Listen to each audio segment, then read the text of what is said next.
দুর্গাপুরের মলানদিঘির বেসরকারি মেডিকেল কলেজে এক নার্সিং পড়ুয়ার রহস্যজনক মৃত্যুকে কেন্দ্র করে ব্যাপক চাঞ্চল্য ছড়িয়েছে। মৃত ছাত্রীর নাম সুপ্রিয়া কৌটাল, বাড়ি দুর্গাপুরের পাণ্ডবেশ্বরে। তিনি নার্সিং কোর্সের দ্বিতীয় বর্ষের শিক্ষার্থী ছিলেন। শুক্রবার দুপুর 12টা নাগাদ হোস্টেল কর্তৃপক্ষ সুপ্রিয়ার নিথর দেহ পড়ে থাকতে দেখেন। দ্রুত মেডিকেল কলেজ কর্তৃপক্ষ পুলিশে খবর দেন। পরিবারের লোকজন এসে দেখেন হোস্টেলের মধ্যেই পড়ে রয়েছে সুপ্রিয়ার দেহ। মেডিকেল কলেজের মুখপাত্র ইন্দ্রনীল মল্লিক জানিয়েছেন, পুলিশ বিষয়টি খতিয়ে দেখছে। পরিবারের অভিযোগ, পরীক্ষায় অকৃতকার্য হওয়ার কারণে সুপ্রিয়া মানসিক চাপে ছিলেন। সেই কারণেই কি এই মর্মান্তিক ঘটনা ঘটেছে, নাকি এর পেছনে অন্য কোনো রহস্য লুকিয়ে আছে? এই মৃত্যুর প্রকৃত কারণ জানতে তদন্ত শুরু করেছে পুলিশ। ব্যুরো রিপোর্ট, নির্ভীক বার্তা।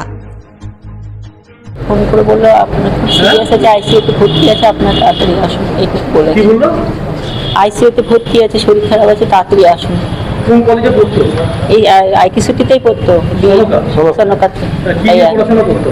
Supriya Kotal second year, junior second year. কখন গেল ফোনটা আপনাদের কাছে? ফোনটাই আপনার ওই 12টা, 12:30টার সময়। কি বললো? বললো যে ওই হঠাৎ শরীর খারাপ, আইসিইউতে ভর্তি আছে, আপনারা আসুন। এইটুকু বললো। আপনার বাড়ি কোথায়? আপনি আর কিছু বলছে। কি নাম আপনার? আমার মহুয়া কোটাল। হ্যাঁ? মহুয়া কোটাল। হ্যাঁ, জিএনএম হোস্টেলের 2-3 জন ছাত্রী তাদের হোস্টেলের ওয়ার্ডেনকে গিয়ে আজকে 12:30 থেকে 1টার মধ্যে দুপুরবেলা খবর দেয় যে একজন ছাত্রীর ঘর ভেতর থেকে লক করা আছে, আর তাকে ফোন করলেও কোনো ফোনে উত্তর পাওয়া যাচ্ছে না। তো তারা তখন দরজা ভেঙে যখন ভেতরে ঢোকেন, দেখেন এক ছাত্রী জিএনএম সেকেন্ড ইয়ারের আনরেসপন্সিভ অবস্থায় ফ্লোরে পড়ে আছেন।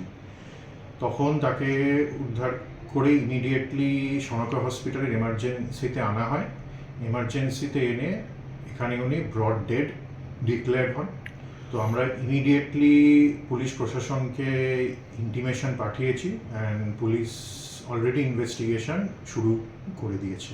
আচ্ছা, ও কি ওদের পরিবারের তরফ থেকে বলা হচ্ছে যে ও ফেল করেছিল, এরকম কিছু কি হয়েছিল?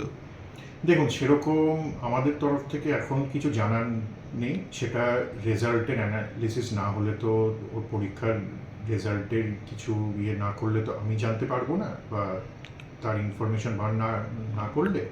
এখন অবধি প্রিলিমিনারি আমাদের কাছে সনকা হসপিটালের তরফে এইটুকুই খবর আছে যে আনরেসপন্সিভ অবস্থায় একজন স্টুডেন্টকে হোস্টেল থেকে আনা হয়। বাকিটা police investigation. We have declared the person as brought dead, unfortunately, and we have informed the police administration about it. ঠিক আছে, আপনার নামটা, ডেজিগনেশন? আমি ডক্টর রাজর্ষি গুপ্ত, সনকা হসপিটালের অ্যাডিশনাল মেডিকেল সুপারিনটেন্ডেন্ট।